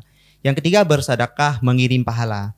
Jadi bersedekah, mengirim pahala, baca Quran, sholawat dan sebagainya kepada orang tua yang telah kita meninggal. Bahkan yang salahnya juga, kita datang ke kubur mereka, tapi nggak baca apa-apa, hanya duduk di pinggir kubur, nggak istighfar, nggak tahlil, nggak sebagainya. Ini kan nggak ada efek apapun yang diambil, yang didapat oleh orang tua kita. Kalau kita hanya pergi ke kubur mereka, tidak mengirim pahala, karena yang mereka butuhkan bukan kedatangan kita di dalam kubur. Yang orang tua butuhkan bukan kehadiran kita di kubur mereka. Setelah hadir posting lagi, alhamdulillah ada ziarah kubur orang tua. Tapi yang orang tua butuhkan ya di dalam kubur mereka adalah hadiah pahala. Itu yang mereka butuhkan. Maka tidak tidak apa-apa kalau kita sedang berada di luar negeri, tidak sempat pulang. Tapi selama kita selalu mengirim pahala, selalu bersedekah, selalu berbuat kebaikan dengan kita niatkan kepada orang tua, maka itu juga bagian daripada berbakti kepada kedua orang tua. Saudaraku, kami informasikan bahwa program ini program Talkshow Kantin Jumat, program kajian rutin hari Jumat berlangsung di Radio Udara dengan berkat kerjasama tim Lajnah Bahasul Masail Daya Mudi Masara Samalanga. Baik saudaraku, kita kembali kepada tema membedah nilai spiritual di bulan Dzulhijjah dan juga di hari Lebaran ya. Kita akan kembali setelah selingan berikut ini. Acara ini turut disponsori oleh Rangkang Blang Coffee, Jalan Banda Aceh Medan, Gampung Blangme Barat, Kecamatan Jinim, Kabupaten Birun. Toko ZF Bangunan, Jalan Medan Banda Aceh, di samping Masjid Kecamatan Panrah, Kabupaten Birun. Dan turut disponsori oleh Toko Mekar Indah, Jalan Birun Dakengon, Kilometer 1, nomor 7 dan 8, Komes, Birun.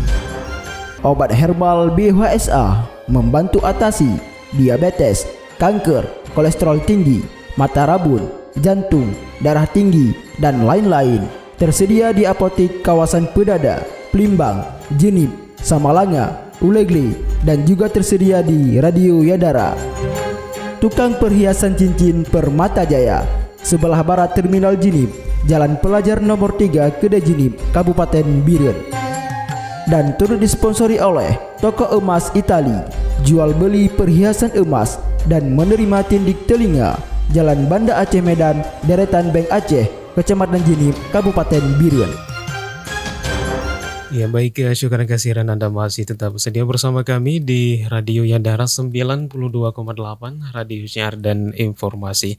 Saudaraku, di mana saja berada, kita masih dalam program Talkshow Kantin Jumat ya, dan hari ini juga hadir Tunku Misbar dan juga Tunku Khairul Muammar.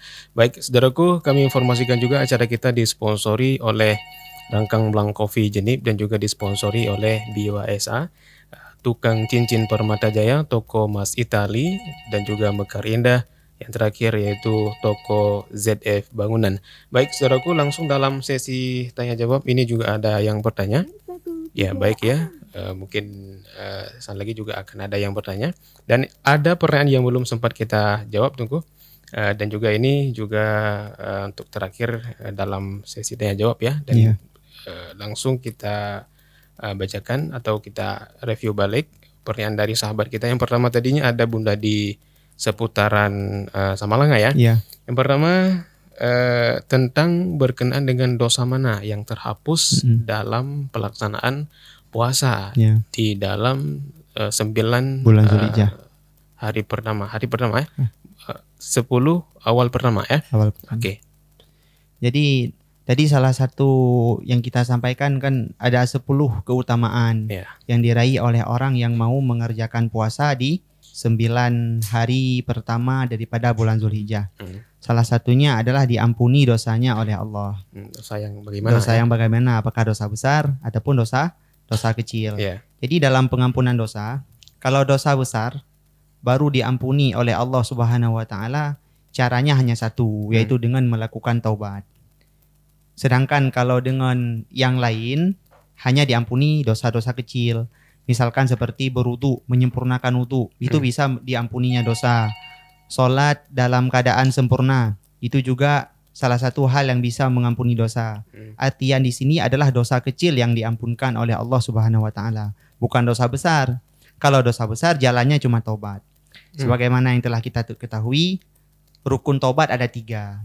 Yang pertama yaitu nadam. Kita menyesali terhadap perbuatan dosa besar yang telah kita lakukan. Memang menyesal abi-abi. Ya. Dan menyesali di sini ada disampaikan oleh para ulama, menyesal karena Allah baru dianggap taubat.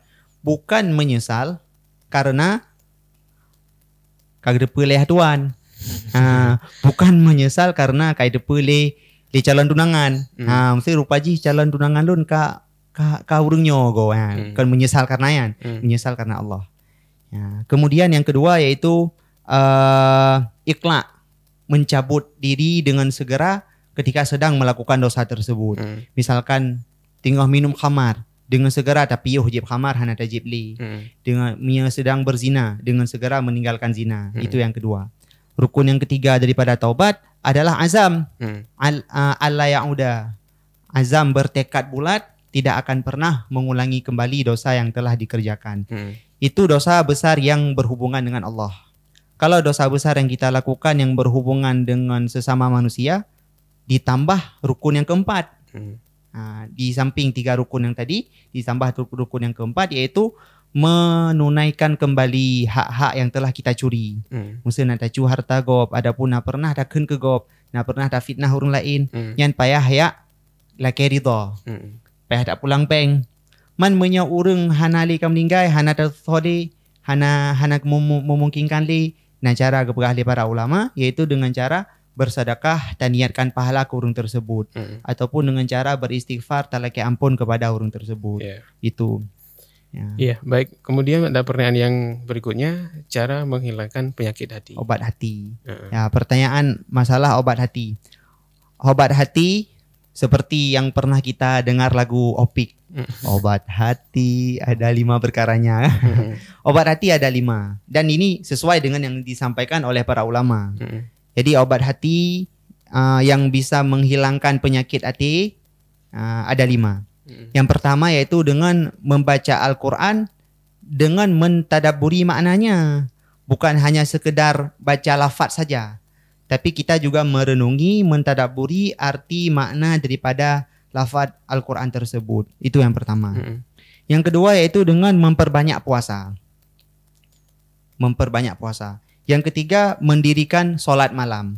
Tak perlu sembahyang malam. Solat tahajud, solat witir, tak laksanakan. Ya, dapat membersihkan hati kitanya.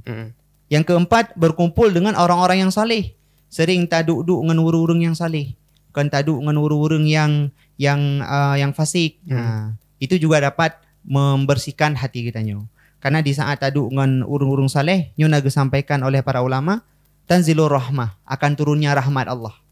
Ya, tenang hati tanyo, ngan tak sikap urung saleh. Kemudian yang kelima, berzikir kepada Allah. Itulah 5 tips yang dapat mengobati hati kitanya yang kakuto. Ya, baik ya. Kemudian ke selanjutnya tentu karena waktu kita juga sudah habis ya. Langsung kita review balik tentang pertanyaan dari sahabat kita, ada Pak Kadus ya di seputaran Bate ya. Yang pertama tadinya mengenai dalam pelaksanaan Lebaran. Ada sebagian orang yang menikmati Lebaran dengan senang-senang ya. Tapi ada sebagian keluarga yang tidak mampu, kadang-kadang nepejuh makanan dengan ke mesin. Bu, teman bu, sih. Kemudian ada yang memang bedaan bu mau beri kadang-kadang. Ya, mana kira-kira gimana? Makanya syarak tidak menjadikan hari raya barometer hari raya tersebut pada material. Tidak membatasi hari raya tersebut pada seseorang yang berhari raya dalam serba kemewahan. Tidak ada. Tidak ada sebuah ungkapan syarak yang berbicara seperti tersebut. Maka kita hanya paradigma masyarakat saja yang mendefinisikan hari raya sebagai hari yang bermewah-mewahan, hari yang berlezat-lezat, makanan yang mewah, pakaian yang bagus, kendaraan yang baru. Itu adalah paradigma dan definisi masyarakat. Namun bila kita melihat dengan kacamata syarak, maka hari raya sebenarnya adalah hari raya orang-orang yang mendapatkan keampunan Allah. Maka kita berhari raya dalam kondisi orang tersebut dalam keadaan tidak ada harta, mungkin ini hari raya memang kurang cocok dengan seorang tersebut. Bagaimana sikap kita? Yang pertama, memang anjuran untuk menolong sesama manusia ini memang bukan hari raya saja. Di hari raya biasa juga kita menolong sesama manusia. Man kibancara man urangnya, pu urangnya berhak meraya, pu tanyo hanajit tamur raya. Silahkan meraya jut. Makanya dalam hari raya Idul Adha kita memang dianjurkan untuk ada rasa sosial sesama manusia. Saat orang lain misalnya tetangga gedayo, orang yang tidak mampu kita bantu. Jadi waktu kala orang yang hana mampu mesti lagi keadaan orang raya yang hana mampu mesti hana kursi, ya tajuklah bacut. Makanya dalam pensyariatan kurban, dari sisi kita melihat hubungan vertikal, di situ ada juga makna hubungan horizontal. Maka dalam ayat Al-Kautsar, fasholli li rabbika wanhar, terlepas daripada multi tafsir khilaf para ulama dalam fasholli li rabbika wanhar, di situ menunjukkan bahwa disandingkan antara salat dengan wanhar, dengan kurban. Yang makna wanhar itulah sembelihan kurban. Maka itu menandakan bahwa kita dalam berhubungan di dunia tidak hanya cukup hubungan dengan vertikal dengan Allah. Tidak hanya cukup hubungan hablu minallah, juga ada hubungan yang harus dijalinkan adalah hablu minan nas, yaitu hubungan sosial sama manusia. Maka tujuan disyariatkan kurban adalah pensyariatan agar kita peka terhadap syariat Islam, bahwa dalam Islam bukan hanya dianjurkan hubungan minallah, hablu minallah, tapi juga dianjurkan hablu minan nas. Maka dalam kondisi orang-orang tersebut, maka hari raya Idul Adha adalah momentum agar kita peka terhadap sesama manusia, bahwa kita dianjurkan untuk saling menolong. Maka dalam hari raya ada hari Tasyrik, di mana hari raya aklul wa syurbu. Kenapa dalam hari raya diharamkan berpuasa? Alasannya adalah i'radu an dhiyafatillah. Karena seseorang yang berpuasa daripada hari raya karena hanada pemulia jamenya salah ilatnya. Bahkan ke hari muro raya, ba'utira raya dan leuro tasyrik, puasa. Kenapa diharamkan? Ini banyak di kalangan para masyarakat mengatakan bahwa hukum haramnya karena kita tidak menjamukan orang. Karena masa orang lain bertamu kepada rumah, dari rumah kita tidak makan. Itu alasan yang familiar di kalangan masyarakat. Padahal bukan begitu yang tertera dalam kitab usul fiqh. Alasannya adalah i'radu an dhiyafatillah. Karena kita berpaling daripada jamuan Allah. Allah Subhanahu wa taala menjadikan Idul Adha ini adalah menjamu kita, menjamu fakir miskin, menjamu orang-orang yang tidak mampu sebelumnya. Maka disyariatkan udhiyah, kurban, agar mereka memakan daging yang sebelumnya tidak pernah mereka makan. Maka ada hari Tasyrik. Tasyrik ini adalah hari di mana para miskin karena saking banyaknya daging, maka urangnya bahasa Aceh geade, dijemur daging tersebut karena saking banyak untuk bebasi. Maka itu merupakan syariat. Maka menyena tetangga gadanya, maka dah bantu sama-sama ada rasa sosial. Ya, dakwah sosial. Oke, baik ya. Kemudian ada pertanyaan dari sahabat kita, karena waktu kita juga sudah habis ya, dan mohon maaf bagi yang menelpon ya, tidak sempat lagi kami angkat, bisa bergabung di lain waktu dan kesempatan. Ini berkenaan dengan sembahyang sunat Jumat. Apakah boleh dikata? Dan yang terakhir tentang pelaksanaan kurban ya. Masih lagi surah bunukan menyonar rezeki tasya kurban. Ya, nyanyian salah satunya. Dan bagaimana? Mungkin yang pertama bisa untuk tunggu Muammar. Masalah sholat sunat Jumat, qobliyah ataupun ba'diyah. Dah tidak mesti sholat qobliyah ba'diyah Jumat. Atas nama ibadah sunnah qadha. Atas nama ibadah sunnah yang berkaitan dengan waktu, bukan sunnah yang berkaitan dengan sebab. Sunnah yang berkaitan dengan waktu, hukum mengqadhanya sunat. Misalkan qobliyah ada waktunya, yaitu dengan masuk waktunya sholat, maka sunat qobliyah zuhur, qobliyah asar. Maka bila sebelum sholat asar, sebelum sholat zuhur hana sempat tanyo melakukan sholat sunnah qobliyah, maka juga sunat untuk tak lakukan qadha. Sholat sunat tahajud ada waktunya, bila tadi malam enggak sempat, maka sunat untuk qadha. Sholat sunnah duha juga demikian. Kemudian puasa juga demikian, puasa sunnah yang berkaitan dengan waktu, maka hukum mengqadhanya juga sunnah. Berbeda halnya dengan sholat yang dilakukan karena sebab. Misalkan sholat sunnah gerhana, matahari gerhana bulan, itu karena sebab, bukan karena waktu. Maka bila kita tidak melakukannya, tidak disunnahkan untuk mengqadhanya. Sholat jenazah. Sholat itu sebab, bukan waktu. Maka tidak disunahkan untuk qadha. Oke, baik ya. Yang terakhir ini dari pertanyaan Gesi Lamsyah tadi berkenaan dengan menyona rezeki tasya kurban dan aki-aki ane dan mak meninggal dan pakiban. Nah, janji atau memang itambang dalam ho? Buno teta dengar secara sekilas bahwa nagulang rigota bahasanya. Jadi menyohana rezeki, hana pu baik nasi, tapi menyohana rezeki jid kasi kurban. Jadi dari pertanyaan dari ungkapan tersebut, mungkin ada indikator sebagai sebuah wasiat sekalipun wasiatnya tidak berbentuk syarih, tapi itu ada indikasinya kepada wasiat. Nah, kalau berbicara tentang kurban, kita harus yang pertama hukumnya per individu adalah sunat muakkad dan sunat kifayah bagi satu keluarga. Bila memang artian kata bila memang telah dikerjakan satu keluarga oleh seseorang, maka keluarga yang lain terlepas sunatnya, hukum sunat muakkadnya. Maka harus dikerjakan, udhiyah tersebut dikerjakan per individu. Artian kata tidak boleh mewakili orang lain kecuali dengan izin ataupun dengan wasiat bagi orang yang telah meninggal. Nah, bila memang ada indikasi wasiat di dalam ungkapan kejadian yang haknya gedanyong le Pak Geci kuno. Jadi nyan, tapi nyan mengarah kepada wasiat. Jadi tetap hukum sunat muakkad.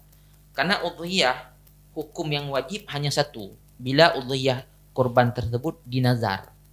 Lazim di atasku bila memang mampu sembuh daripada penyakit untuk berkurban. Itu wajib. Namun selain daripada kurban nazar, itu enggak ada hukum wajib, tetap hukumnya sunat. Termasuk pada kurban wasiat. Namun kita ada rasa yang hubungan yang dekat sesama orang yang diwasiatkan kepada kita, itu ibu ataupun ayah. Itu sisi wasiat, itu lain. Tetap hukumnya adalah hukum menunaikannya adalah sunat muakkad. Sunat muakkad. Maka secara garis besar, bila memang kita ada diwasiatkan oleh orang yang telah meninggal, maka boleh sembelihan kurban tersebut kepada orang meninggal. Kita niatkan kepada orang meninggal. Namun bila memang kejadian yang cerita bunuh kon wasit yang cerita, bila memang yang kon wasiat, maka ada solusi. Solusi adalah lagi danyo tetap tasi kurban, tapi diniatkan pahala kurban tersebut kepada orang tua. Sama juga. Sama juga. Setelah diniatkan kurbannya kero tu, namun pahala kurbannya dapkah Allah dapkah sebagaimana pahala kurbannya nuju ke lung wahai Allah, menanci lung kirim hadiah pahala kurbannya ke orang cik lun ataupun ke anak lun yang meninggal. Yang solusi bila memang hana wasit. Berarti memang bila wasit langsung niat langsung niat kurbannya kepada orang yang kalian meninggal. Begitu. Ya, baik saudaraku di mana saya berada, tadinya pertanyaan yang terakhir dan juga untuk sesi terakhir di kesempatan hari ini. Dan juga kami informasikan untuk tema hari ini yaitu membedah nilai-nilai spiritual bulan Dzulhijjah dan juga hari raya Idul Adha. Ini juga sebuah persiapan bagi kita untuk menyambut bulan suci yaitu hari raya Idul Adha. Baik, saudaraku, hadir narasumber dari Lajnah Bahsul Masail Dayah Budi Mesra, ada Tunku Misbar dan juga ada Tunku Khairul Muammar.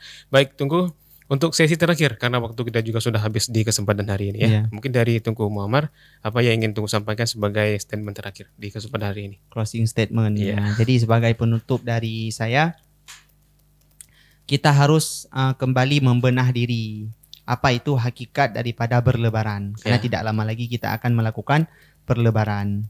Jadi bagi kita yang diberi kemudahan harta oleh Allah, jangan kita kucilkan mereka-mereka yang tidak mempersiapkan material ketika hadirnya hari lebaran. Yang nanti kala nurung gasin, hanahi tagai raya awak urungan. Menancit kita yang tidak diberikan kemudahan harta oleh Allah, hana blo baju baru, hana ngempu dablo, hana ngentapu persiapkan makanan di rumah dengan mewah-mewah. Tidak perlu berkecil hati, karena bukan itulah yang dimaksud dengan hakikat hari raya. Hakikat hari raya adalah orang yang diterima. Karena makna hari raya kita bersenang-senang. Kenapa bersenang? Kenapa kita bahagia? Karena Allah telah mengampuni dosa kita. Karena Allah telah menerima amalan kita. Maka walaupun tinggal di dalam rumah yang sederhana, dengan pakaian yang sederhana, dengan sendal yang sederhana, kita tetap harus berbahagia karena Allah telah menerima dan mengampuni dosa kita. Itu mungkin yang perlu saya sampaikan. Kembali membenah, mengingat apa hakikat daripada berlebaran. Iya, baik. Ya. Mungkin dari Tunku Misbar. Saya teringat sebuah quote para ulama. Pernah mengatakan bahwa in lam tastati an tanafasu bil salihin fi a'malihim fatanafasu bil muzdibina fi istighfarihim. Bila kamu tidak mampu bersaing dengan para orang yang saleh dalam mengerjakan amalan-amalan ibadat kepada Allah, maka bersainglah dengan para pendosa dalam istighfar mereka itu. Karena mengingat ini merupakan hari Arafah, hari yang sangat istimewa, berjuta manusia yang dimerdekakan oleh Allah Subhanahu wa taala pada hari ini. Saat kita mengabaikan hari ini, mungkin Allah Subhanahu wa taala masih tidak mempedulikan kepada kita. Maka ini merupakan kesempatan momentum yang paling besar. Maka saat kita mengabaikan momentum ini, maka hal ini sangat rugi dan hal ini sangat menyesal saat kita berada di alam kubur nanti. Maka karena Allah tujuan memberikan kepada para manusia, karena Allah mengetahui bahwa kita banyak dosa. Allah Ta'ala telah menyeru dalam ayat Al-Quran, ya ibadiyalladzina asrafu la taqnatu min rahmatillah. Wahai hamba-hambaku semua yang telah berlumuran dengan dosa, la taqnatu min rahmatillah. Jangan pernah berputus asa atas rahmat Allah, bahwa saya sebagai Allah telah membuka peluang pintu taubat kepadamu. Maka marilah bertaubat di hari-hari yang telah saya istimewakan, di momentum-momentum yang sangat digandakan pahalanya oleh Allah Subhanahu wa taala. Mungkin itu dari saya. Baik ya, saudaraku di mana saya berada, kami ingatkan kembali jangan lupa nantinya untuk hari-hari yang sangat istimewa seperti yang Tunggu sampaikan tadinya dalam diskusi kita atau dalam berbincang kita, yaitu hari Tarwiyah, hari 8 Dzulhijjah dan juga hari Arafah 9 Dzulhijjah ya. Baik, saudaraku di mana saya berada, saya Mulyadi yang telah menemani sahabat Yadara di dalam program Talkshow Kantin Jumat di kesempatan hari ini dengan tema membedah nilai-nilai spiritual bulan Dzulhijjah dan juga hari raya Idul Adha. Hadir Tunggu Misbar Abdul Aziz dan juga Tunggu Khairul Muammar Abu Bakar. Baik saudaraku, kami ucapkan terima kasih kepada narasumber yang sudah hadir di kesempatan hari ini dan juga kepada seluruh tim Yadara FM dan juga kepada tim Lajnah Bahsul Masail Daya Mudi Masalah Samalenga yang sudah hadir di setiap hari Jumat untuk membedah dan juga untuk mengaji ataupun memberikan motivasi dan juga ilmu pengetahuan dalam program Talkshow Kantin Jumat. Baik, saudaraku di mana saya berada juga kami informasikan acara kita disponsori oleh Rangkang Blang Coffee Genip dan juga disponsori oleh Bio HSA, Tukang Cincin Permata Jaya, Toko Itali dan juga Toko ZF Bagunan dan juga Mekar Indah Biren. Dan juga yang terakhir kami informasikan kepada pendengar radio Yadara untuk Talkshow yang berlangsung sebelumnya Jumat kemarin ya. Ini sudah tayang di YouTube Yadara TV ya. Dan insya Allah mungkin bagi sahabat Yadara yang ingin menyimak kembali Talkshow hari ini bisa nantinya sebelum Lebaran akan tayang di YouTube Yadara TV. Baik saudaraku, saya mewakili kru Yadara FM yang bertugas dan juga tim Yadara TV mengucapkan terima kasih. Mohon maaf di mana kekurangan, kesalahan maupun kejanggalan. Insya Allah kita akan bersua di lain waktu dan kesempatan. Wabillahi taufiq wal hidayah. Assalamualaikum warahmatullahi wabarakatuh.